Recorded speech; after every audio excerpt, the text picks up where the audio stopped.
नमस्कार। CBSE board exam का वो जो पहला पन्ना होता है ना, उससे देखकर थोड़ी घबराहट होती है ना?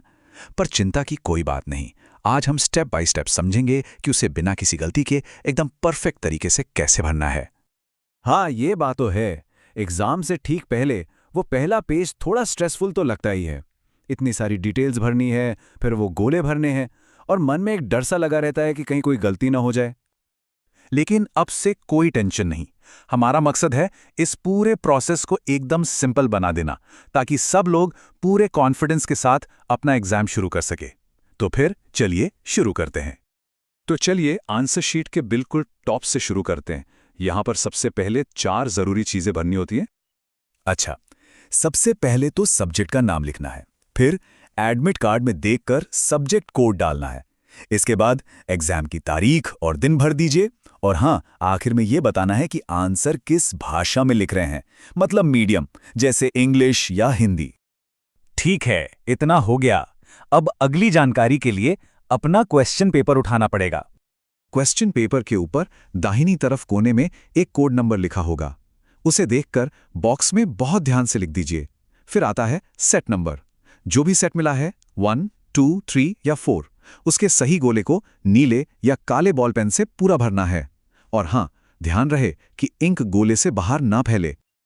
और अब आते हैं सबसे जरूरी हिस्से पर, OMR सेक्शन। यहां पर नाम और रोल नंबर बॉक्सेस और गोलों दोनों का इस्तेमाल करके भरना होता है। इस जगह पर सबसे ज्यादा ध्यान देने की जरूरत है। देखिए, इस सेक्शन का पहला और सबसे जरूरी रूल बस इतना है।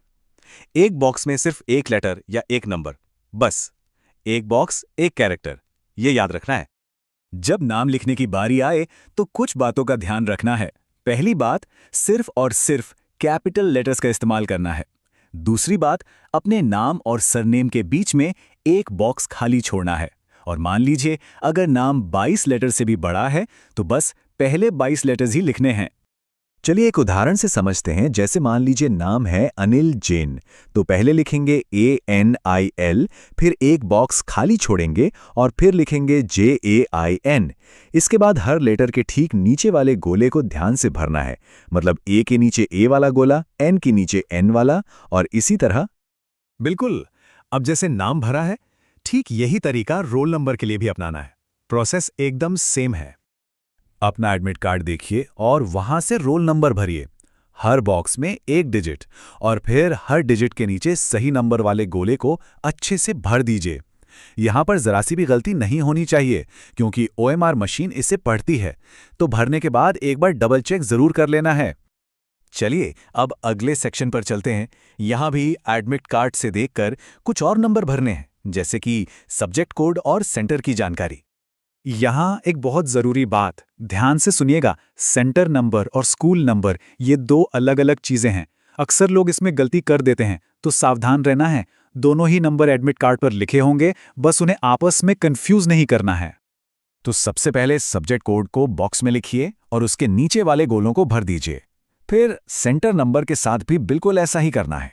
और आखिर में स्कूल नंबर को दिए गए बॉक्स में लिखना है, जैसा एडमिट कार्ड पर दिया गया है।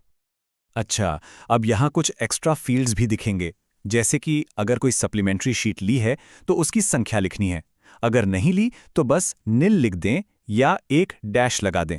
और वैसे ही डिसेबिलिटी वाली जानकारी तभी भरनी है अगर वो लागू होती हो। बहुत बढ़िया, अब हम लगभग आखिर में पहुंच गए हैं। एग्जाम शुरू करने से ठीक पहले इस पहले पन्ने पर बस कुछ आखिरी डिटेल्स और भरनी है। तो चलिए ये फाइनल चेकलिस्ट भी पूरी कर लेते हैं। सब्जेक्ट का नाम एक बार फिर से लिखना है, फिर अपना रोल नंबर शब्दों में, मतलब वर्ड्स में लिखना है। सलाह यही है कि इसे एडमिट कार्ड से हूबहू कॉपी कर लें, ताकि स्पेलिंग की कोई गलती न हो। इसके बाद पिता या गार्जियन का नाम लिखिए और सबसे आखिर में अपनी सिग्नेचर कर दीजिए। एक बात याद रखनी है, ये काम भले ही छोटा सा लगे, पर बोर्ड एग्जाम की अच्छी शुरुआत के लिए ये बहुत बहुत जरूरी है। एक सही तरीके से भरी हुई आंसर शीट एक अच्छे स्टार्ट का सिग्नल होती है। तो बस अब पहला पन्ना एकदम परफेक्ट है, और अब पूरा फोकस सिर्फ और सिर्फ एग्जाम पर। अब जाइए और अपना बेस्ट दीजिए। All the best.